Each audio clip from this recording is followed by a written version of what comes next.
नमस्कार प्यारे साथियों। उम्मीद करता हूं कि आप हमेशा की तरह खुश होंगे, जिंदा दिल होंगे, मस्त होंगे एकदम। तो चलिए, यही उम्मीद और यही आशा के साथ आज के इस सेशन की शुरुआत करते हैं। जैसा कि बच्चों हम सभी जान रहे हैं कि आज का जो सेशन होने वाला है वो एक बेहतरीन सा सेशन होने वाला है आपकी हिंदी से। और हिंदी में हम लोग दो बुक पढ़ते हैं, एक तो पढ़ते हैं हम गोधली और दूसरा पढ़ते हैं हम वर्णिका। अगर हम दोनों की बात करें तो गोधली में आपके गद्यखंड और काव्यखंड चलता है, और गद्यखंड में आप जानते होंगे अच्छे तरीके से कि आपके 12 चैप्टर्स हैं, और काव्यखंड की बात करें तो उसमें भी 12 चैप्टर्स हैं। किंतु बेटा अगर हम वर्णिका की बात करें तो वर्णिका में केवल और केवल 5 चैप्टर्स हैं।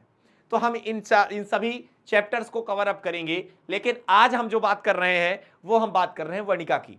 तो इसी आशा और इसी उम्मीद के साथ आज के इस सेशन की शुरुआत करते हैं। और आपका जो वर्णिका है वह एक बहुत बेहतरीन कहानी से ओतप्रोत है, और पहली ही कहानी बड़ी जानदार, बड़ी शानदार, बड़ी मार्मिक है। क्या है जी? कि दही वाली मगम्मा, दही वाली मंगमा। और दही वाली मंगमा का मतलब जानते ही होंगे आप अच्छे से कि एक अम्मा जी हैं, वो दही बेचती हैं, वो अपनी बारी से दही बेचती हैं। अभी आगे की कहानी के सारांश आपको बताएंगे हम एकदम डिटेल में, और आप सब जैसा कि देख भी पा रहे होंगे। सबसे पहले आपको हम कैरेक्टर यहाँ पर जितने चरित्र हैं हम उसको एक बार बता देते हैं, जिससे कि आपको एक माइंड मैपिंग हो जाए अच्छे तरीके से। फिर हम कहानी पर आगे चलेंगे और कोशिश हम करेंगे आज के अपने सेशन में कि आपके जो प्रश्न उत्तर हैं इस पार्ट से संबंधित, हालांकि ज्यादा प्रश्न नहीं है, केवल 5 ही प्रश्न हैं, उन प्रश्नों का भी सोल्यूशन हम आपको दे दें।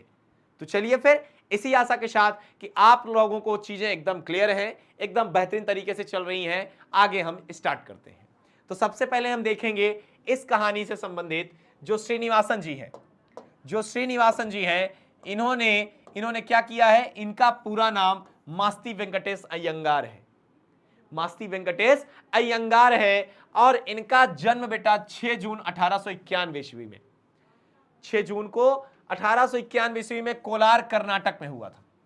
और कोलार एक चीज के लिए फेमस है, किस चीज के लिए? सारे बच्चे कमेंट करके जरूर बता देंगे, एक बार जरूर बता देंगे भाई, जिससे कि मजा आ जाए, आपका एसएसटी भी तैयार होता रहे।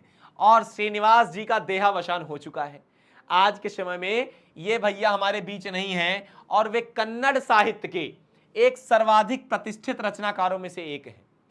अगर कन्नड़ साहित्य की बात करें तो ये बहुत ज्यादा प्रतिष्ठित और बहुत ज्यादा प्रसिद्ध साहित्यकार हैं। दूसरी बात करते हैं, उन्होंने कविता, नाटक और आलोचना, आलोचना क्या होती है? आलोचना एक ऐसी चीज होती है जिसमें आप पॉजिटिव और निगेटिव दोनों चीजों को रखते हैं, दोनों पॉइंट्स के साथ, चाहे वो पॉजिटिव रखिए चाहे आप निगेटिव रखिए, दोनों पॉइंट्स आपके रहते हैं। अब बात करें अगर इसमें, तो साहित्य अकादमी ने आदि साहित्य की प्रायः सभी विधाओं में उल्लेखनीय योगदान दिया है। इन्होंने अपने पूरे योगदान को उल्लेखित तरीके से दिया है, और साहित्य अकादमी ने उनके साहित्य संकलन सन्ना कथेगुलु, सरना कथेगुलु को सन 1968 में पुरस्कृत किया। इन्होंने क्या किया? इसको पुरस्कृत किया है, और उन्हें ज्ञानपीठ पुरस्कार भी प्राप्त हुआ है। इन्हें बेटा ज्ञानपीठ पुरस्कार से भी नवाजा गया है। और अगर बात करें यह कहानी कन्नड़ कहानियां जैसे नेशनल बुक ट्रस्ट इंडिया से संभार ली गई हैं, अर्थात इनकी कहानियों को इसमें छापा भी गया है अच्छे तरीके से, और इस कहानी का अनुवाद बी.आर. नारायणन ने किया है। आपसे इसमें दो प्रश्न बनेंगे, पहला कि आपकी इस कहानी के लेखक कौन है, तो आप कहेंगे मास्ती वेंकटेश अयंगार। दूसरा, आपके इस कहानी का अनुवाद किसने किया, तो बी.आर. नारायण। तीसरा, आपके जो अयंगार जी है ये किस लिए फेमस हैं? ये एक प्रसिद्ध नाटककार, आलोचना और कविता वादक है, कविता को बोलते हैं, कविता भी, जीवन चरित्र भी लिखते हैं। दूसरी चीज, इनका जन्म 6 जून 1891। ये इतने सारे ऑब्जेक्टिव प्रश्न आपके पेपर में बनते हैं, आपके परीक्षा के दृष्टिकोण से बनते हैं। अब बात करते हैं कहानी की। अगर अब हम कहानी को समझें, थोड़ा सा कहानी को समझते हुए चलें और इसके कैरेक्टर को सर्टिफाइड अगर करें, तो कैरेक्टर को सर्टिफाइड करना है तो आप सबसे पहले देखिए क्या कि इसमें कैरेक्टर में कौन कौन है। पहला, आपकी जो मंगमा है, आपकी जो मंगमा है, ये आपकी इसमें एक हीरोइन के तौर पर कार्यरत है, एक लीड रोल में है, जिसके नाम पर कहानी का नाम ही है मंगमा। तो ये है हमारी भाई मंगमा। अब आप अच्छे से समझ पा रहे होंगे जी कि मंगमा जी जो है ये थोड़ा सा कम अच्छी दिख रही है इसमें, क्योंकि हमारा आर्ट थोड़ा सा गड़बड़ है।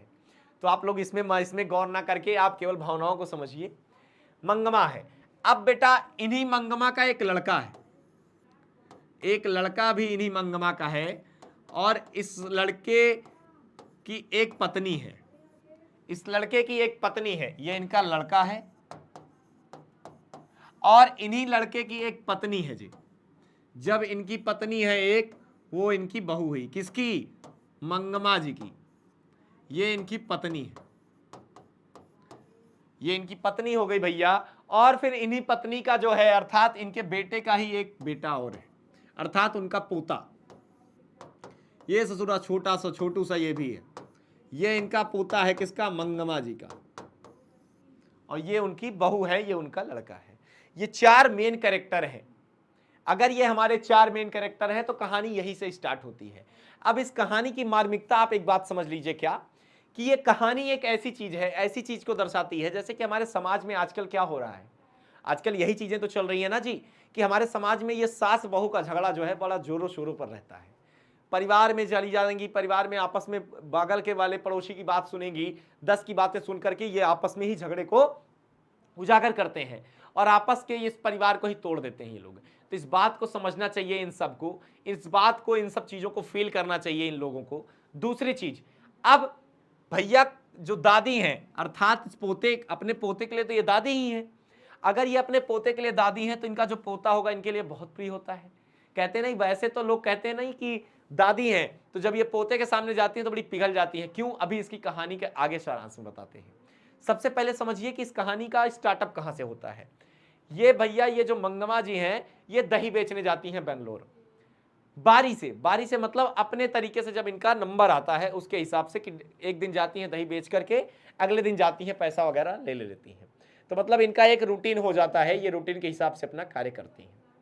दूसरी चीज देखिए, अब अगर हम बात करें तो दही वाली मंगमा इसीलिए फेमस हुई हैं, और इसमें इनकी जो बहू होती है इसका नाम होता है नजम्मा। इनकी बहू का नाम होता है नजम्मा, ठीक है। और दूसरी चीज, इसी में एक जुआड़ी होता है, इसी गांव में एक जुआड़ी होता है, रंगप्पा नामक एक जुआड़ी होता है, जिसको केवल और केवल अपने चोरी से मतलब होता है, वह बस पैसा ऐंठना चाहता है। अब कहानी की शुरुआत कब होती है कि दही वाली मंगमा जो है, ये आपकी मंगमा जी हैं, ये अपना दही वही बेचने जाती हैं। तो एक पास में एक घटना घटती है कि एक कुआं पड़ता है, एक कॉर्नर पे होता है, मोड़ होता है, वहां पर एक कुआं पड़ता है। तो वहां पर रंगप्पा क्या कर रहा था? ताश खेल रहा था। ताश खेल रहा होता है, उसकी निगाह जो थी वो बहुत गंदी निगाह थी मंगमा के ऊपर। वह मंगमा के सारे पैसों को ऐंठ लेना चाहता था। अब मंगमा बुढ़िया थी थोड़ा सा, भैया बुढ़िया तो थी, लेकिन इनके पैसे ऐंठने के चक्कर में था वो। जब इनके पैसे ऐंठने के चक्कर में था तो इस बात की पता चलती है किसको? इनकी बहू को। अब ये पता कब चलती है? ये कब चलती है? जब इनके और इनके बहू के बीच में झगड़ा होता है।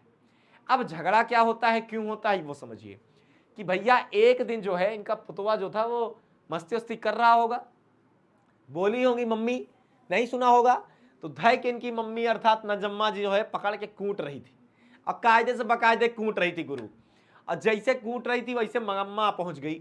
अब मंगमा जब पहुंच गई, भैया किसी के पोते को आप कूटोगे, इतना मारोगे तो क्या होगा भैया? जब मार दोगे, आप कूट दोगे तो परेशान हो जाएगा, वो त्रस्त हो जाएगा, एकदम से परेशान हो जाएगा। जब वो परेशान हो जाएगा, त्रस्त हो जाएगा भैया, तो भैया मंगमा क्या थी, इनसे बोली कि किसी बच्चे को इस तरीके से मारा जाता है, आपको सभ्यता होनी चाहिए, आपको चीजें समझनी चाहिए। अब इस बात पर इन्होंने क्या कह दिया, पत्नी ने, इन्होंने कह दिया भैया ये हमारा पोता है, हम आपका पोता है तो हमारा बेटा भी तो है, हमारा बेटा है, हमारा पूरा अधिकार है। अब जब यही बात बोलती हैं तो यही इसी बात पर मंगमा कह देती हैं कि भैया ये भी तो हमारा बेटा है, अगर ये हमारा बेटा है तो इसको भी अपने बस में रखी हो। अब भैया ये भी अपने जोरू को गुलाम थे, ये अपनी अपनी अम्मा की बात नहीं सुनते थे, अपने बच्चे की अम्मा की बात सुनते थे। ये इनकी बात नहीं फॉलो करते थे, केवल इनकी बात फॉलो करते थे। और यही बात इनको चुभ रही थी, यही बात इनको चिढ़न हो रही थी इस बात से। और जब इस बात से इनको चिढ़न थी तो बस इसी बात पे बहस हो जाती है, लड़ाई हो जाती है। और अंततः इनका जो लड़का होता है ये मंगमा और इनकी मतलब अपनी पत्नी को लेकर के अलग हो जाता है और मंगमा को अलग कर देता है। ये लोग अलग खाना बनाने लगते हैं। अब दूसरी कड़ी इस स्टोरी में ये आती है कि जब ये बेंगलोर बेचने जाती है दही, तो भैया अगर आप कहीं लगातार जा रहे हैं तो वहां पर आपकी एक दोस्ती, एक कनेक्टिविटी हो जाती है, आप किसी के साथ जुड़ जाते हैं। जब आप किसी के साथ जुड़ जाते हैं तो आपकी एक अच्छी बॉन्डिंग जुड़ जाती है। तो आप जब जाने लगते हैं तो डेली वहीं पर एक लेखक की जो पत्नी है, जो आपके लेखक हैं अयंगार जी, इनकी जो पत्नी है, ये जो है वहां पर रहती हैं। तो जब ये पहुंचती हैं तो ये उनको अम्मा जी बोलती थी, ये उनको अम्मा पुकारती थी। तो ये वहां पर अम्मा जी के यहाँ बैठ करके ये सारी, अगर वापस पूरे गांव में, क्योंकि अंत में उनका घर पड़ता था, तो जब दही वही बची रहती थी तो वहीं पर दे करके चली आती थी। तो इनका एक अच्छा खासा व्यवहार बन गया था। वहीं पर जाती थी, सुपारी अपना लेती थी, खाती थी और कतरती थी और उनसे बातें करती थी। अपने घर के मैटर को भी ये बता देती थी, पूरी बातों का जिक्र कर देती थी कि इनकी बहू ने आज क्या किया और इनके पति ने आज क्या किया, मतलब बहू के पति ने क्या किया, अर्थात इनके बेटे ने। अब एक दिन की घटना ये अम्मा जी को क्या बताती हैं कि आपको अम्मा जी एक बात बताती हूं कि भैया आप अपने पति को कैसे वश में रखें। क्यों? क्योंकि इनको ये चीजें मंगम्मा जी ने देख रखा था कि पत्नी इनकी इनकी जो बहू है ये अपने पति को किस प्रकार से रखती है। भैया रोज नई नई साड़ी पहनिए, डेली सजी धजे रहिए, बालों को संवार के रखिए, आप इस तरीके से आप अपने पति को अपने वश में रख सकती हैं। ये बात मंगम्मा जो है अपनी अम्मा जी को बताती हैं, जहां पर दही बेचने जाती थी, वहीं पर बैठ के सुपारी खाया करती थी। तो ये जब बात का जब जिक्र होता है तो इसी पर कहानी आगे बढ़ती है। अब देखिए, अब चलते हैं आगे कहानी पर, और आज के इस वीडियो में पूरा का पूरा पाठ आपको एक बार में, वन शॉट में कंप्लीटली करके जाऊंगा। ये आज की हमारी कहानी है और इस कहानी को हम डिटेल में एकदम बेहतरीन तरीके से पूरी की पूरी कहानी रट के जाना है, आपको समझ के जाना है, समझ के चलना है। और पूरी कहानी आपको एकदम माइंड मैपिंग कर देनी है कि अगर कहीं आप परीक्षा में बैठ जाएं तो आपको सोचने की आवश्यकता नहीं, केवल और केवल पेन फिर चलती रहे और आपके माइंड में वो स्टोरी बनती रहे कि हाँ सर ने चारों कैरेक्टर को डिफाइन करके स्टोरी बता रखी है कि नहीं। तो चलिए जोरदार तरीके से आगे बढ़ते हैं अपने सेशन में। अब बात करते हैं आगे, इस कहानी में आगे बढ़ते हैं। आप लेखक परिचय हो गया और इस कहानी की विशेषताओं पर प्रकाश डालते हैं। आगे देखिएगा कि मंगम्मा बरसों से हमें बारी से दही दिया करती थी, बरसों से, कई सालों से अपनी बारी से दही बेचने आया करती थी, और बेंगलोर की तरह दूसरे शहरों में रोज आकर के दही देना और महीने के बाद पैसे लेने को बारी कहते हैं। बारी किसे कहते हैं कि आप दूसरे शहरों में रोज आकर के दही दीजिए और महीने के बाद पैसे लेने को बारी कहते हैं, और आप महीने के अंत में क्या करिए, उस पैसे को ले लीजिए, तो इसको हम बारी कहेंगे। पर लगता है कि बेंगलोर में ऐसी बारी का रिवाज नहीं है, पर महसूस होता है कि ऐसी बारी का रिवाज बेंगलोर में नहीं है। आमतौर पर जब भी मंगम्मा हमारे मोहल्ले में आती, ये उनकी लेखक की पत्नी जी कह रही हैं, जब भी आती तब वह हमारे घर आकर के दही लोगी माँ जी बहुत बढ़िया कहती है। वो कहती है कि दही लोगी माँ जी बहुत बढ़िया कहती है, बहुत बढ़िया बेहतरीन तरीके से, हमें आवश्यकता होती तो हम ले लेते और उस दिन के भाव के अनुसार उसके पैसे दे देते। अब भैया हर दिन के अनुसार जो है, बारी के अनुसार उसकी रेट भी परिवर्तित होता रहा होगा, और अगले दिन चुका देते, और जितना भी पैसा होता अगर उस दिन नहीं देते तो अगले दिन जो है हम उसको वापस कर देते। यह हमारी उसकी बारी की रीति है, और यह उन दोनों के बीच में यह नियम बन गया था कि आज नहीं देंगे तो हम कल दे देंगे। यह आपस में सामंजस्य बैठ गया था। वह औलूर के पास किसी गांव की है। वह कहाँ की है? एक औलूर के पास एक गांव की है, और उसके गांव का नाम शायद वेंकटपुर या कुछ ऐसा ही है। उसके गांव का नाम क्या है? वेंकटपुर है। आते समय हमारे मोहल्ले से होकर ही आना पड़ता है, और आते समय हमें कहाँ आना पड़ता है? मोहल्ले से होकर ही आना पड़ता है, और जाती बारी भी हमारी तरफ से जाना होता है, और जाते समय भी हमारी तरफ से ही जाना होता है। मैं उससे जरा अच्छी तरह बात करती हूँ। कौन? अम्मा जी, जिसके यहाँ दही बेचने जाती थी, जो लेखक की पत्नी है, और इसलिए कभी कभी गांव से आते समय सारा दही खत्म करके जाते समय दोनों बार में ऐसे पास आया जाया करती। दोनों उस समय दोनों पास बैठ करके आपस में बातें किया करती थी। आगे देखिए, आकर आंगन में थोड़ी देर बैठती। जब बारी से दही बेच देती थी तो आकर के वापस बैठ जाती थी आंगन में, और पान सुपारी खाया करती थी, और पान सुपारी लेकर के वहीं पर बैठ के खाने लगती थी। ना रहने पर कभी कभी हमसे सुपारी मांगकर खाकर गांव जाती, और कभी कभी तो हमसे मांग करके खा लेती अगर नहीं रहती तो। ऐसे मौकों पर यदि मेरे पास समय होता, जब भी ऐसे मौके पर उसके पास समय होता, तो वह अपना दुख सुख भी बताया करती, अपने घर की बातें जो कहे बात करके वहां पर जिक्र कर देती। अब भैया औरतों की बात तो आप जानते हैं, अगर दो औरत हो और शांति से बैठ जाए तो ऐसा पॉसिबल ही नहीं है, संभव ही नहीं है। आगे देखिए, मुझसे भी सुख दुख पूछती, उनसे भी उनके सुख दुख के बारे में पूछती, मुझे भला क्या सुनाती, और बल्कि उसे क्या सुनाती, और यही कि बल्ली ने दूध पी लिया, चूहे ने कुम्हड़े में छेद कर दिया, तब वह दुनिया ही ऐसी है, कहकर अपने अनुभव की बात सुनाती। बाद में यह भी कहती कि इस दुनिया में किस ढंग से लोग रहते हैं, किस ढंग से लोग रहते हैं। और आगे देखिए क्या कहती है कि चलना चाहिए और मंगमा मुझे अच्छी लगती है। और ये लेखक की पत्नी जी क्या कहती है कि मंगमा जो उसका स्वभाव है वो मुझे बहुत अच्छी लगती है। और मंगमा ने सवेरे सवेरे आवाज लगाई, एक दिन की बात है, सुबह सुबह दही बेचने गई और इसने आवाज लगाई क्या कि दही लोगी माँ जी। मैं भीतर कुछ कर रही थी, मेरा बेटा बोला, क्या बोला, हाँ लूंगा, और पास जाकर के दही दो। और उसका छोटा बेटा जो था वो बोला कि हाँ लूंगा। जब मंगम्मा ने आवाज लगाई होगी दही लोगी माँ जी, तो शायद कुछ काम कर रही होंगी, नहीं सुनी होंगी। अब उनके लड़के ने सुना तो वो बाहर आ गया और दरवाजे पे खड़ा होकर बोला हाँ लूंगा। अब भैया बच्चा तो बच्चा ही होता है, वो तो मौज करेगा ही। अब जैसे ये बोला ये बात, और वापस आकर के ऐसे हाथ लेकर ला करके ऐसे रख दिया कि बोला लाइए दही दीजिए। अब वहां पर मंगमा ने कहा, उसको बोला दही दे दो। अब कहकर उसने हाथ फैलाया और मंगमा ने मटकी से थोड़ा अच्छा गाढ़ा दही, मटकी से थोड़ा सा अच्छा गाढ़ा दही निकाल करके उसकी हथेली पर रख दिया, उसके हाथों की हथेलियों पर रख दिया। जब रख दिया तो आगे देखिए क्या होता है, आगे क्या हुआ, पर डाल दिया और बोली, हाथ पर रख दिया और बोली जरा जाकर माँ जी को जल्दी से भेज दो। भैया हो सकता है कुछ विशेष बात रही हो, तभी तो बोली कि जाकर के माँ जी को भेज दो, मुझे जाना है। इतने में मैं आ गई, तभी वो पहुंच गई। कौन, अम्मा जी। और मंगमा बोली माँ जी सोने जैसा बेटा पैदा किया है आपने, आपका जो बेटा है सोने जैसा है, जैसे गुण तुम्हारे हैं वैसे ही उससे मिले हैं। जिस प्रकार से आपके अंदर ये अच्छाइयां पनपी हैं, ठीक उसी प्रकार से वही अच्छाइयां वही गुण उसके अंदर भी हैं। पर इन सब से क्या मतलब, इन सब से क्या लेना देना, लड़के के बड़े होने की देरी है। अब उनको दुख है इस बात का कि जैसे मेरा लड़का बड़ा होकर के केवल अपनी पत्नी की बात मानता है, मेरी नहीं मानता, ठीक उसी प्रकार का भ्रम और इनको डर है कि बड़ा होकर के ये लड़का अम्मा जी की भी बात नहीं मानेगा। यही बात अम्मा जी को ये बात कहती है कि भले आज छोटा है, आपके गुण उनमें विद्यमान है, लेकिन जैसे ही बड़ा होगा वो आपकी भी बात को नहीं मानेगा, वो केवल अपनी बात को ही रखेगा। आगे देखिए, फिर तो पता नहीं कैसी बहू आएगी। और भैया जैसे इनकी बहू आई है ठीक यही डर इनको भी था। अब जो बच्चा अम्मा अम्मा करता पीछे पीछे घूमता है, उसे ही अब बात पता नहीं होगा कि अम्मा जिंदा है या मर गई। अब जो बच्चा भैया आज घूम रहा है पीछे पीछे, बड़ा होने पर कैसे पता चलेगा कि मंगमा या अम्मा जो है जिंदा है या मर गई, उनको कैसे पता चलेगा। मैंने पूछा मंगमा क्या हो गया, भैया उदास रही होंगी। अब औरतें औरतों की बात जानी जाती हैं। अब पूछ लिया उसने कि क्या हो गया जी, कैसे है, क्या दिक्कत है, बेटे ने तेरी बात नहीं मानी। और उन्होंने पूछा क्या बेटे ने तेरी बात नहीं मानी। अब भैया डायरेक्टली किसी को आप ऐसा बोलोगी तो शक तो करी जाएगा और उस दायरे में तो प्रश्न जरूर पूछेगा। वह फिर से बोली छोड़िए माँ जी, भांवरे लेकर आया है, पति ही जब बात नहीं पूछता था तो बेटा क्या सुनेगा।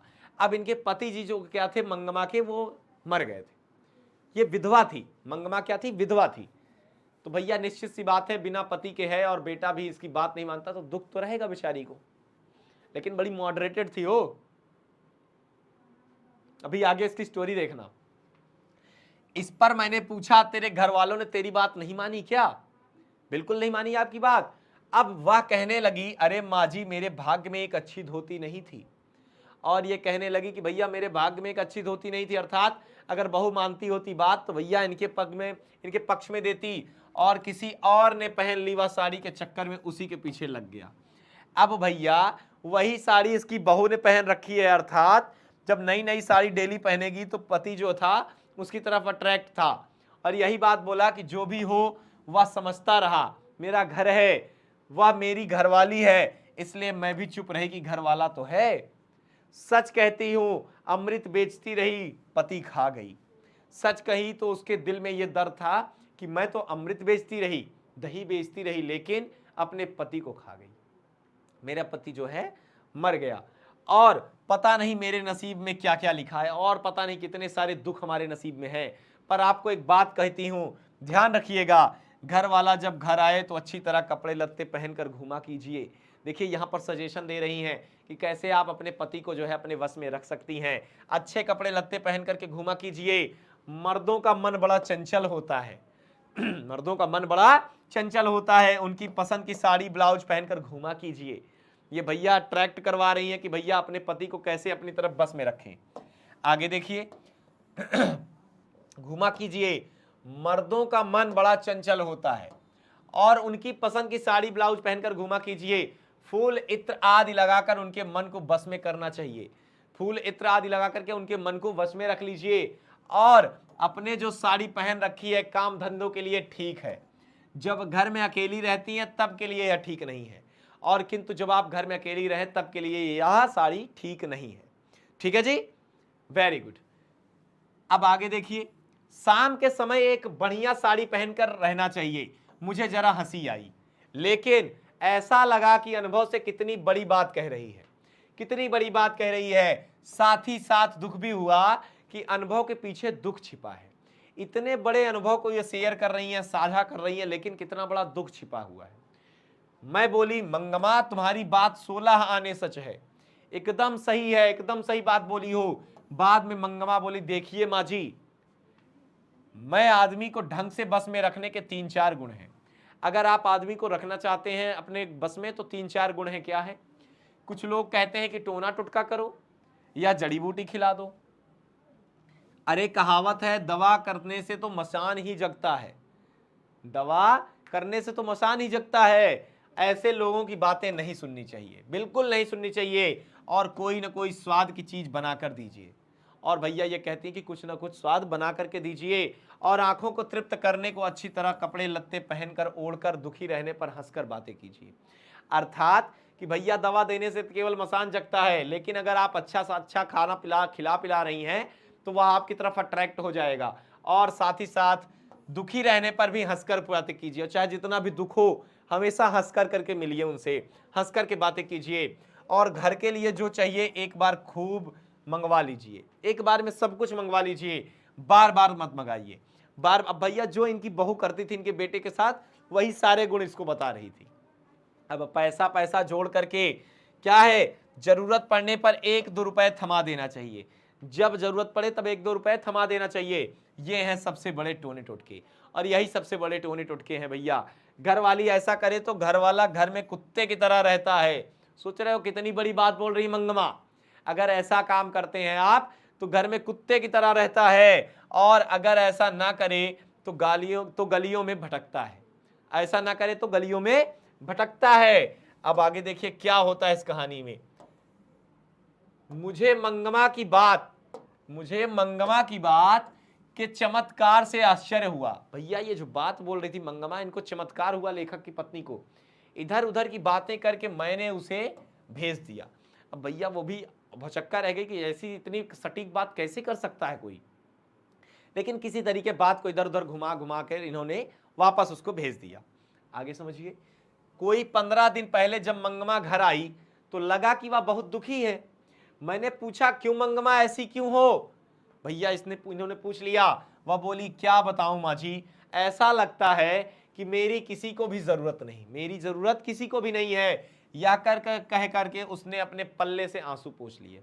जो पल्लू होता है उसका, साड़ी का जो आंचल होता है, उससे उसने आंसू पोंछ लिए। और मैंने पूछा क्या हुआ? बेटे ने कुछ कह दिया? उसने कहा, हाँ माँ जी कुछ ऐसा ही हो गया। वो बेचारी उदास थी। क्या हो गया? देखो भैया कि बहू ने किसी बात पर पोते की खूब पिटाई कर दी, कोई बात पाई होंगी, दह को खूंट दी होंगी। और तो मैंने कहा, क्यों री राक्षसी, इस छोटे से बच्चे को क्यों पीट रही है? तो आगे क्या कहती हैं देखो, इनकी बहू ने क्या जवाब दिया। वैसे बहुत मॉडरेटेड बहू थी ये भी। क्या बोलती है कि तो मेरे ऊपर चढ़ बैठी, ऊपर वापस से वो मंगमा पे चढ़ बैठी और खूब सुनाई उसने। तब मैंने भी उससे कह दिया, मैं तेरे घरवाले की मां हूं, मैं तेरे घरवाले की मां हूं, मुझसे इतनी जबान लड़ा रही है। भैया वो सास बहू का झगड़ा और पैनापन देखने को मिला। आने तो दे उसे। वह महाराजा घर आया, उससे मैं बोली, देख भैया इसने बेमतलब में अनजान बच्चे को इतनी जोर से पीटा, इतने जोर से कूट दिया। मैंने मना किया तो मुझे ही 4 सुनाती है, और जब मैंने मना किया तो उल्टा वापस से ही मुझ पर ही गुर्राती है। तू जरा अपनी घरवाली को अकल सिखा, उसे थोड़ा सा समझा दो बेटा अपनी घरवाली को। इस पर बोली मुझे क्या सिखाएंगे, लड़का अगर कुछ उधम करता है तो उसे मना करने का हक मुझे नहीं। अब इस बात को पूछती है कि क्या लड़का अगर कुछ बुरा करता है तो क्या मुझे मना करने का हक नहीं? कौन?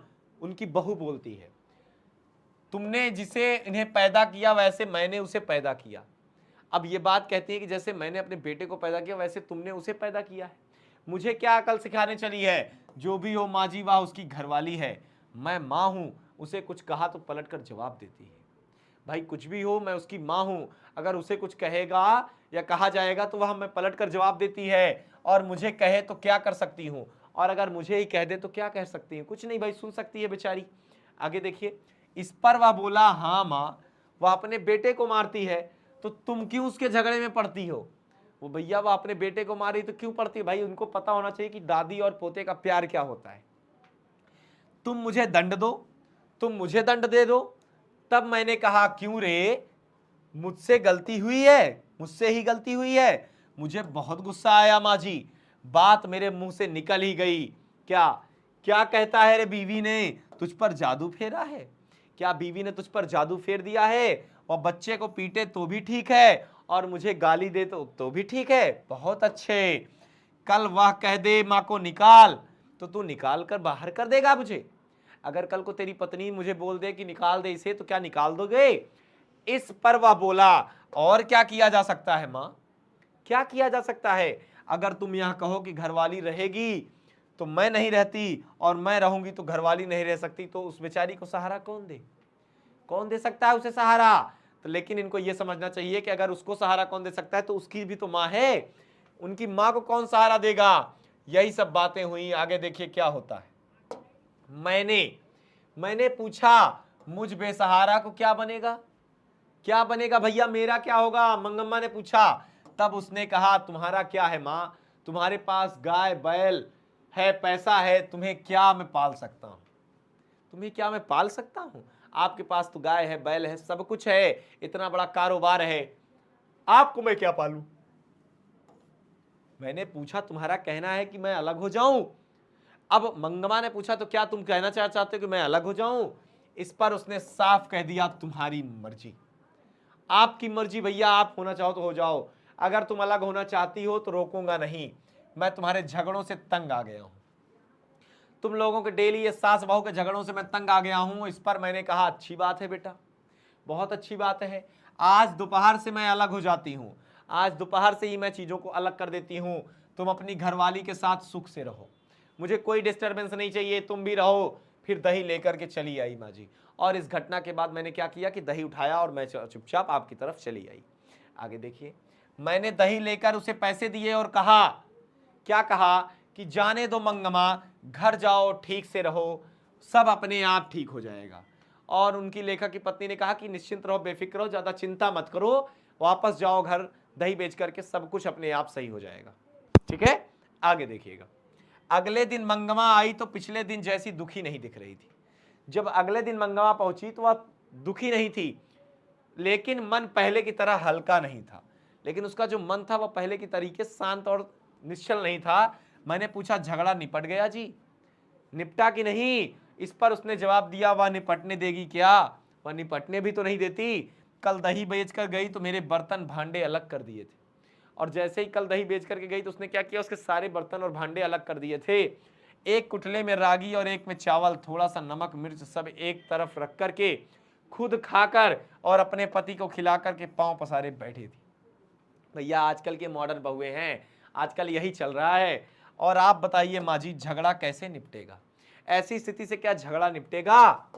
मैंने भी कहा, मैंने थोड़ा हिट्टू बनाकर के खाया। मैंने क्या बनाया? हिट्टू। यह एक प्रकार का, एक चावल का बेहतरीन से बनाया जाने वाला पदार्थ है, एक नया पदार्थ है, बहुत बेहतरीन तरीके से फेमस होता है, आप सब जानते होंगे।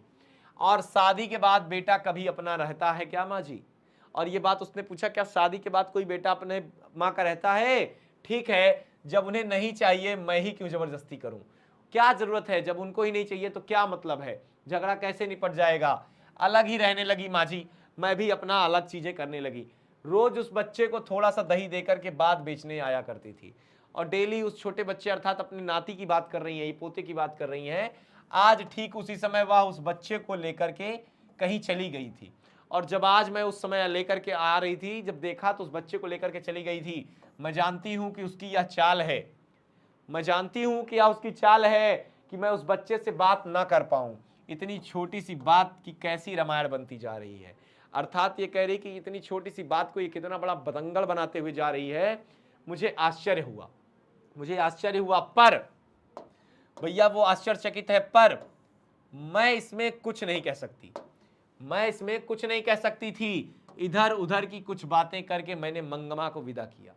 फिर इधर उधर की बात होने लगी और उसने विदा कर दिया, और बाद में 1/3 मैंने वह बात उठाई ही नहीं, और 1/3 जो है बात उन्होंने उठाया ही नहीं, कोशिश किया इग्नोर करने का। ऐसा लगा कि वह अलग ही रहने लगी है। एक दिन उसी ने पूछा, माँ जी आप जो मखमल पहनती है ना, मखमल का पहनती होंगी, मखमल पहनती है ना, वह कैसे गज मिलती है? गज मतलब आपकी एक माप होती है, माप की बात कर रही है, माप में दी जाती है, कैसे गज मिलती है? मैंने पूछा क्यों मंगमा? उन्होंने पूछा क्यों मंगमा? तो वह बोली इतने दिन तो बेटे और पोते के लिए पैसा जोड़ती रही, अब भला क्यों जोड़ी? अब भला मैं इन पैसों को क्यों जोड़ूं? क्योंकि उन्होंने तो मुझे अलग कर दिया है। जब अलग कर दिया तो कोई मतलब ही नहीं निकलता। जोड़ूं, मैं एक मखमल की ब्लाउज पहनूंगी, मैं भी अब एक मखमल की ब्लाउज पहनूंगी। मैंने कहा एक ब्लाउज के 7-8 रुपए लगते हैं मंगमा, एक ब्लाउज का 7 से 8 रुपया लगता है। उस दिन मंगमा ने जाकर के दर्जी से वह कपड़ा जो है लिया और वही सिलने दे दिया, और वहीं पर उसी दिन उसने अपने पैसे से खरीदा उस कपड़े को और वहीं पर दर्जी को दे दिया।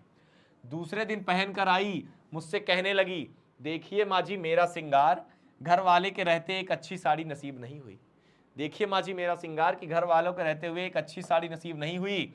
वह तो किसी के पीछे लगा था, मैंने बेटे के लिए पैसे जोड़े, मैंने बेटे के लिए पैसे जोड़े, अब वह लड़का ऐसा हो गया।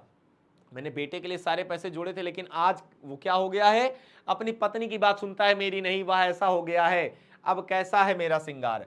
अब बताइए मेरा सिंगार कैसा है? अब सोचो बुढ़ापे में जो है मखमल का पहन रही हैं, 7 से 8 रुपए महंगा उस जमाने में। सोचिए, ये भी कम मॉडरेटेड नहीं थी भैया, ये भी फैशन डिजाइनर बनना चाहती थी। आगे देखिए, मुझे लगा कि बेटे से अलग होने के कारण दुख से मंगमा को जरा मतिभ्रम हो गया है, दुख से मतिभ्रम हो गया है। जब ज्यादा दुख आ जाता है तब हर किसी को ऐसा ही हो जाता है, जब ज्यादा दुख आ जाता है तब हर किसी को ऐसा ही हो जाता है। मैंने कुछ ना कहा, पर सोचा इस जैकेट के कारण उसे किसी दूसरे से झगड़ा मोल लेना पड़ेगा। एक जैकेट के कारण, एक नई जैकेट सिलवाया था इसने ने, झगड़ा मोल लेना पड़ेगा। उनके गांव का एक लड़का बेंगलुरु में पढ़ रहा था, वह फिरंगियों की तरह अथवा पढ़े लिखे हम जैसे की तरह क्या करता था, जरा नफासत से कॉलर टाई पहनता था, बड़े इज्जत से, बड़े गौरवान्वित करके अपने आप को दिखा करके, और बहुत बड़ा शौकीन था, शौकीन था भैया ये। फिर आगे देखिए क्या होता है कि उसने एक दिन मंगमा को देख करके पूछा, क्या बात है अम्मा, एकदम मखमल की जैकेट पहन ली हो? अब भैया जब ब्लाउज पहनी थी तो मखमल की एकदम जैकेट टाइप की लग रही थी वो। तब मंगमा ने कहा कि क्या रे लड़के, यूं बढ़ बढ़ करके बातें कर रहा है, तू गले में फांसी लटकाए घूमता है, मैं जैकेट नहीं पहन सकती? अर्थात वो टाई पहना हुआ था, तो वो मंगमा कहती कि तू गले में फांसी लटकाए हुए है, तो क्या मैं ये ब्लाउज ये जो है जैकेट नहीं पहन सकती? दोनों में तू मैं हो गई, और पास खड़े 4 लोग हंस पड़े। दोनों में आपस में बहस हो गई, और जितने भी लोग आपस में खड़े थे पास पास, वो सब हंसने लगे। अब अगले दिन मंगमा ने यही बात मुझे सुनाई, और दूसरों की बात तो दूर, बहू ने भी मंगमा को सुनाते हुए कहा था क्या, कि बहू को एक जैकेट सिला करके नहीं दी, बहू को भी एक जैकेट सिलाकर नहीं दी। सास अलग हो गई और अब मखमल की जैकेट पहनने लगी है। सास अलग हो गई भैया और मखमल की जैकेट पहन रही है। और मंगमा ने ब्याह में बहू को कर्णफूल, कड़े, झुमकी, कान की जंजीर, कंठी और तगड़ी सब दिया था, सब कुछ दिया था। और बाद में साल के साल कोई ना कोई गहना बनवा देती थी। वह तो बहू को याद नहीं रहा, बिल्कुल नहीं याद रहा। और मंगमा उसकी बात सुनकर के 1-2 बार चुप हो गई। बाद में वह अपने आप को रोक नहीं पाई, और एक दिन क्या हुआ कि रात को जाकर के बेटे से कह दिया कि तेरी घरवाली बड़ी बड़ी बातें बनाती है, मेरे जैकेट पर ताना कसती है और कहती है मैंने उसे कुछ भी नहीं दिया। मैंने कुछ नहीं दिया तुम्हें? पूछती है उनसे, अपने बेटे से। कड़े कर्णफूल, झुमकी, पदक, यह सब क्या है? मेरे दिए हुए हैं, ये बताती है मंगमा उनको। और फिर क्या कहती है आगे? तब दिया उन्होंने। फिर आगे कहती है कि घरवाला भी नहीं, ऊपर से बुढ़िया भी हो गई हो। अब तो यह सब पदक मैंने दिया, बहू ने पति को बोलने का मौका ही नहीं दिया। बहू ने पति को मौका ही नहीं दिया बोलने को, और वह बोली अब तो घरवाला भी नहीं है, ऊपर से बुढ़िया भी हो गई हो, अब कर्णफूल और तगड़ी पहनोगी? एक तो इतनी बुढ़िया हो, घरवाला अर्थात ससुर भी नहीं था उसका, अब कर्णफूल और तगड़ी पहनने का समय है, ले जाओ पहन लो। बैठे पति ने उससे कहा, क्यों री, तू बकवास किए जा रही है? फिर माँ से बोला, माँ मैं तुम लोगों का झगड़ा पसंद नहीं करता, मुझे नहीं पसंद, अगर तुम्हें चाहिए तो सारे जीवन ले जाओ। मंगमा बोली, माँ जी रास्ता चलने वाले भी इस तरह से बात नहीं करते, इस तरीके से रास्ता चलने वाले भी बात नहीं करते, चाहिए तो जीवन लेकर के चली जाओ। कहकर उसने सारा दोष मुझ पर ही मर दिया। अब यह जन्म किस लिए, अब यह जो जीवन है यह किस लिए? यह सुनकर मुझे बड़ा दुख हुआ, यह भी इसलिए कि बुढ़िया ने अपने पोते को पीटने से मना किया। अपने पोते को पीटने से मना किया था जी, बिल्कुल मना किया था। आगे देखिएगा, नेक्स्ट। अब आगे देखिएगा, इसने मना किया था तो आगे देखिए क्या होता है इसमें, कि भला यह सब क्या हो रहा है। मुझे बाद में समझ आई कि जहां भी देखो झगड़े का कारण ऐसा ही होता है, जहां भी हो झगड़े का कारण यही सब होता है। अब अंत में क्या होता है एक दिन, ये देखिएगा, अंत में इसमें कभी कभार क्या हुआ कि आपस में इन लोगों की आपस में थोड़ा सा सामंजस्य बैठना शुरू हुआ। कैसे कि एक दिन क्या हुआ कि जहां भी देखो झगड़े का कारण ऐसा ही होता है, जब कोई दूसरे को पसंद नहीं करता तब छोटी छोटी बातें बड़ी होने लगती हैं और बेकार के झगड़े खड़े होने लगते हैं। और ये हर रिश्ते में होता है, उससे संबंधित सभी लोगों को बेहिसाब दुख पड़ना पड़ता है। कुछ दिन बाद एक दिन मंगमा बोली, माँ जी आप बहुत भली हैं, आप बहुत भली हैं, मेरे पास थोड़े से पैसे रखे हैं, उसे कहीं बैंक में रखवा दीजिए, उन पर कई लोगों की आंखें लगी हैं। मैंने पूछा ऐसा क्या हो गया? वह बोली, माँ जी कल ही की तो बात है, हमारे गांव में रंगम्मा नामक आदमी है, वह कभी कभार जुआ जुआ खेलता है, वह जुआ खेलता रहता है और जुआ उआ खेलता रहता है, बड़ा शौकीन तबीयत का है। तब मैंने दही लेकर आ रही थी, कहीं से टपक पड़ा और पूछने लगा, क्यों मंगमा अच्छी तो हो? और मैंने कहा, यह क्या अच्छा क्या बुरा जो है तुम्हें पता नहीं? वह बोला, हाँ भाई तुम्हारा कहना ठीक है, आज के जमाने में भला कौन सुखी है? आजकल के लड़कों की जुबान क्या क्या नहीं करवा देती, क्या क्या क्या ठिकाना आजकल के जुबान, लड़कों के जुबान का। आगे देखिए क्या कहता है ये भी अपने जुगाड़ में था। हमारी ऊपर के लोगों को तो बस देखते रहना ही पड़ता है, हमें तो ऊपर के लोगों को तो बस देखते रहना ही पड़ता है, और कर भी क्या सकते हैं। वह वैसे ही साथ चला आया। रास्ते में अमराई का कुआं पड़ता है, अमराई का कुआं पड़ा, वहां से गुजरते समय मुझे डर सा लगा, मैं सोचने लगी पता नहीं क्या कर डाले ये। आंटी में काफी पैसे थे, आंटी मतलब जो पर्स टाइप का रखती थी उसमें काफी पैसे थे, कहीं इसके लिए तो पीछे पीछे नहीं आया। वही बोली, जरा चूना दोगी? मैंने दे दिया, वह लेकर के चला गया। आज भी आते समय वही आकर के मिला, वही आकर के वापस से मिला। माँ जी इधर उधर की बातें करता करता बीच में बोला, मंगमा मैं जरा तकलीफ में हूं, थोड़ा सा कर्ज दोगी? इस बार रागी बेचते ही लौटा दूंगा। मैं बोली, अरे भैया मेरे पास पैसे कहाँ हैं? तब वह कहने लगा, जाने दो मंगमा, क्या हमें पता नहीं पैसे को कहां कहां गाड़ कर रखने से क्या भला क्या मिलता है। फिर थोड़ी देर बाद वही बोला, तुम्हारा बेटा तुम्हारे साथ रहता तो मैं तुमसे कर्ज नहीं मांगता, मैं जानता हूं तुम अपनी बहू के लिए कोई ना कोई चीज बस बनवाती रहती थी, और अब वह बात तो नहीं रही। देखिए माँ जी, औरत अगर अकेली हो जाती है तो लोगों की आंखें उसकी तरफ लग जाती हैं, उसकी तरफ लग जाती हैं जी। आगे देखिए क्या होता है।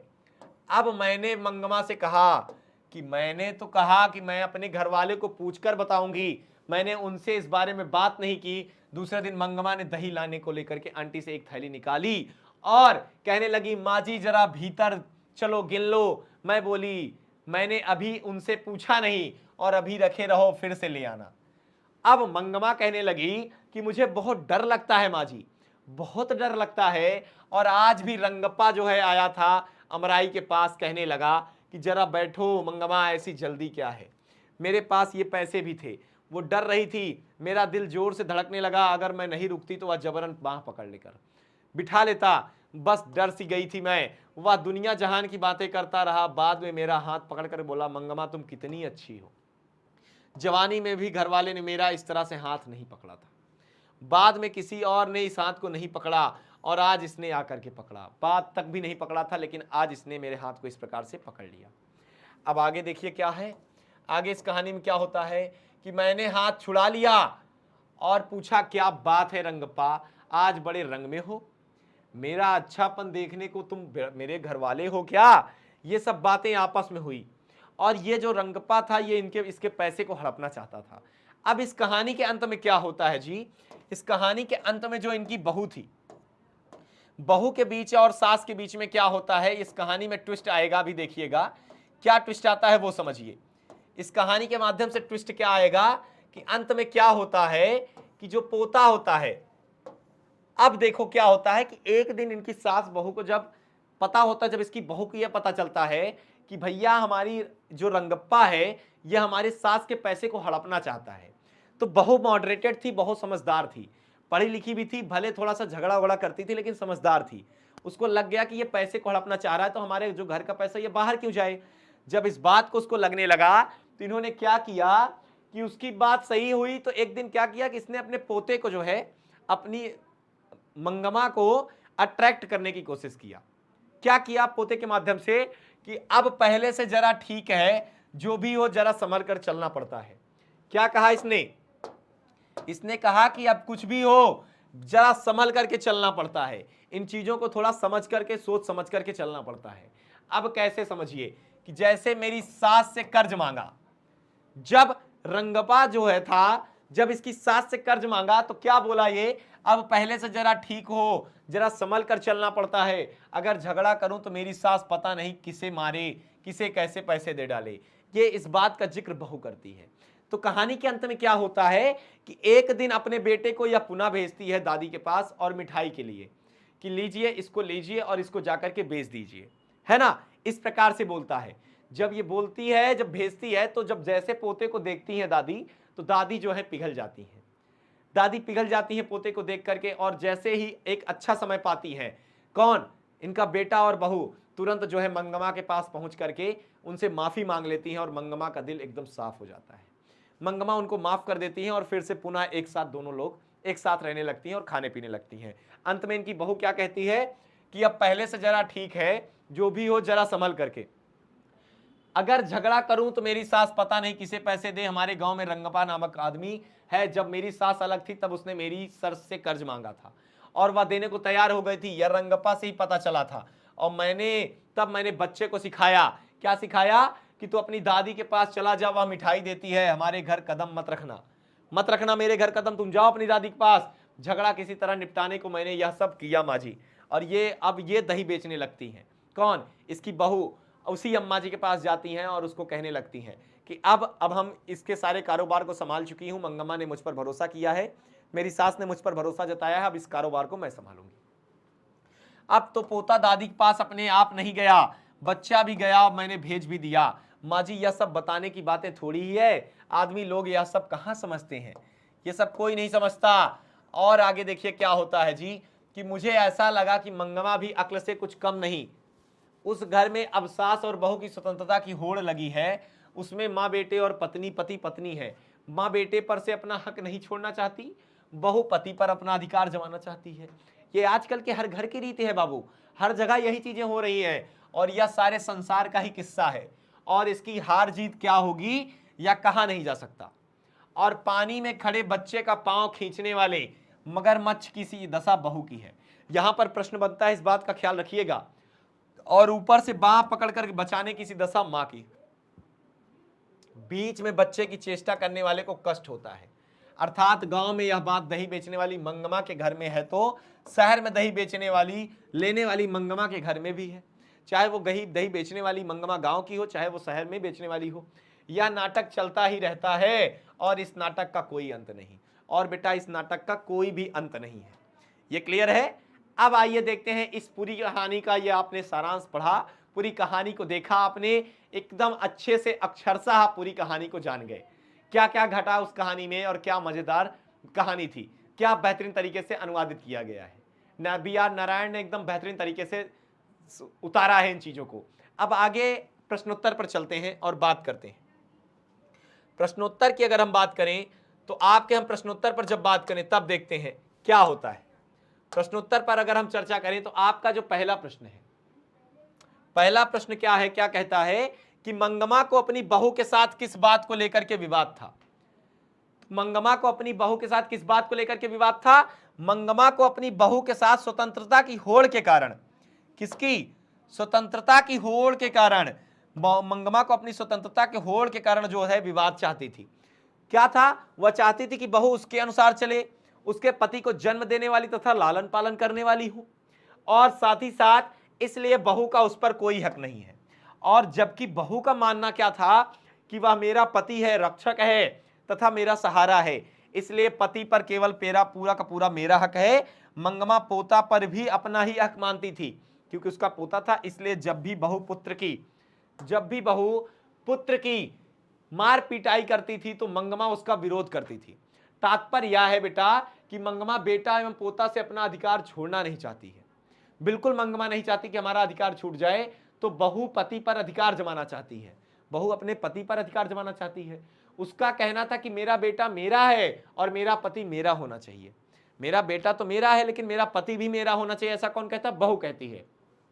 और सास बहू में इसी अधिकार की लड़ाई थी, और इन दोनों के बीच में अधिकार की यही लड़ाई थी। और अतः पानी में खड़े बच्चे का पांव खींचने वाले मगरमच्छ की सी दशा बहू की है, और उस बच्चे को बांह पकड़कर खींचने की दशा मां की सी है, और बीच में बच्चे की स्थिति सांप छछूंदर की तरह हो गई है। दोनों सांप छछूंदर हो गए हैं भैया। अगला प्रश्न बनता है, रंगप्पा कौन था? वह मंगमा से क्या चाहता था?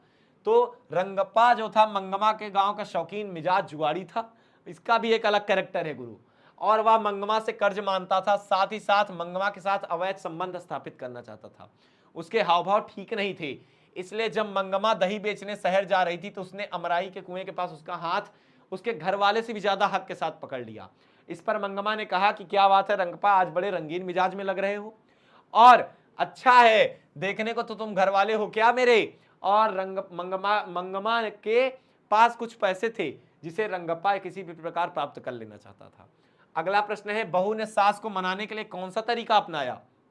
तो अगला प्रश्न क्या बनता है कि जब पता चला कि उसकी सास मंगमा गांव के ही रंगप्पा नामक आदमी को पैसे देने को तैयार हो गई हैं, तो उसने अपने पुत्र को दादी के पास कहकर के भेज दिया कि तुम्हारे साथ ही रहूंगा। अपने बेटे को सिखा करके भेजा, जाओ दादी से कह दो कि मैं तुम्हारे साथ रहूंगा, मेरी मम्मी ने मुझे बाहर कर दिया, मैं कभी भी अपने माँ बाप के पास नहीं जाऊंगा, मैं केवल आपके पास रहूंगा।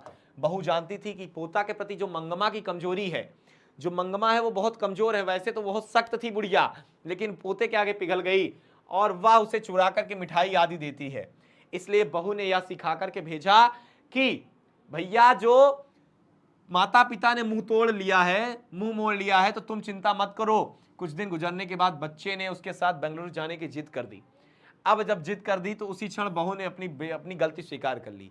बहू और बेटे आ गए और अपनी गलतियों को इन्होंने स्वीकारा, और इतनी धूप में उस पर उमर पर क्या किया, तुम क्यों बाहर जाती हो, भला कितने दिन यह काम कर सकोगी, घर में ही खाना बना करके मालकिन की तरह रहो, दही बेचने का काम मैं देख लेती हूं। और इसी प्रकार बहू ने अपने पति को उसके पास भेज करके उसे मनाने का तरीका अपनाया, यह उसका प्रोसेस था। अब अगला देखिए, अगला क्या है प्रश्न कि इस कहानी के कथावाचक कौन है, उसका परिचय दीजिए। इस कहानी के प्रस्तुत कहानी का कथावाचक श्रीनिवासन जी हैं, उनका पूरा नाम मास्ती वेंकटेश अयंगार है, और इनका जन्म कर्नाटक प्रांत के कोलार नामक स्थान में 6 जून 1891 ईस्वी में हुआ। और श्रीनिवास कन्नड़ साहित्य के प्रतिष्ठित रचनाकारों में से अन्यतम माने जाते हैं। ये बहुत प्रसिद्ध हैं। इन्होंने साहित्य की विभिन्न विधाओं, कविता, नाटक, आलोचना, जीवन चरित्र आदि में महत्वपूर्ण योगदान दिया। साथ ही साथ साहित्य अकादमी ने इनकी कहानी संकलन सन्ना कथेगुलु को पुरस्कृत भी किया, और दही वाली मंगमा कहानी कन्नड़ कहानियां नेशनल बुक में भी काफी ज्यादा प्रकाशित हुई हैं, और साथ ही साथ संभार ली गई हैं। और इस कहानी के अनुवादक, संभार मतलब यहां पर प्रकाशित एकदम बेहतरीन तरीके से संपादित की गई हैं, बी आर नारायण ने इसका अनुवाद किया है, और कहानीकार का देहावसान हो चुका है, और जो कहानीकार जी हैं इनका देहावसान हो चुका है। आगे है मंगमा का चरित्र चित्रण कीजिए। मंगमा इस कहानी की नायिका है, जैसा कि हम सभी जानते हैं, क्योंकि इसी के नाम पर तो कहानी का नाम है। और उपेक्षित रही हैं, पति द्वारा ये उपेक्षित रही हैं, बेटे द्वारा भी।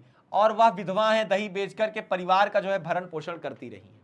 और वह खुले दिल की हैं, वह अपना हर अनुभव या दुख दुख लेखक की पत्नी को सुनाती रहती हैं। वह चरित्रनिष्ठ, कर्मनिष्ठ व व्यवहार कुशल महिला है और कुशल नारी है। उसका पति दूसरी औरत के पीछे लगा रहता था, फिर भी उसकी परवाह किए बगैर वह पत्नी का दायित्व निभाती रही। वह उस पर भरोसा करती रही और वह स्वतंत्रता प्रिय थी और परिवार पर अपना वर्चस्व कायम रखना चाहती थी, जिस कारण बहू के विरोध का सामना करना पड़ता था। मां बेटे पर से अपना हक छोड़ना नहीं चाहती थी। अब तो बहू पति पर अधिकार जमाना चाहती थी, इस होड़ में वह अपने बेटे से अलग हो जाती है। लेकिन रंगप्पा की धृष्टता के आगे झुकती नहीं है, वह बिल्कुल नहीं झुकती, परंतु भयभीत अवश्य होती है, फलता पोते की ओर आकृष्ट होती है और परिवार के साथ रहने की इच्छा प्रकट करती है। माँ जी तब कहती हैं, जब कहती हैं कि बीती बातों पर मिट्टी डाल करके क्या करो, बेटे के साथ रह जाओ, तो कहती है मैं तो रह जाऊंगी माँ जी, पर वह रहने दे तब ना। वो कहती हैं कि माँ भैया पुरानी बातों पर मिट्टी डालो और साथ में रह जाओ मिलजुल कर। तब वो कहती कि अगर वो रह जाए तब हम रहे ना। इन बातों से स्पष्ट होता है कि वह समझदार और परिवार प्रिय महिला थी। तो निश्चित सी बात है कि आज के इस सेशन में आप यही उम्मीद करता हूं कि यही आशा करता हूं कि पूरी कहानी और इस पूरे पाठ का जो प्रश्नोत्तर है आपको समझ में आया होगा। तो चलिए बच्चों, हम लोग नेक्स्ट सेशन पर हम बात करेंगे बेहतरीन तरीके से एक नई कहानी, एक नई स्टोरी के साथ और मजेदार तरीके से। इसी प्रकार से हम आगे बढ़ेंगे। तो चलिए आज के सेशन में बस इतना ही। हम लोग मिलते हैं नेक्स्ट सेशन पर। तब तक के लिए आप लोग अपना ख्याल रखिए, स्वस्थ रहिए, मस्त रहिए, बिंदास रहिए और बेहतरीन तरीके से अपने सेशन में जुड़े रहिए। चलिए जी, हम लोग मिलते हैं नेक्स्ट सेशन पर। नमस्कार, धन्यवाद।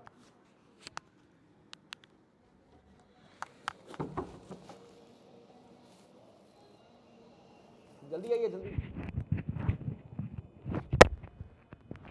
Hello hello hello hello.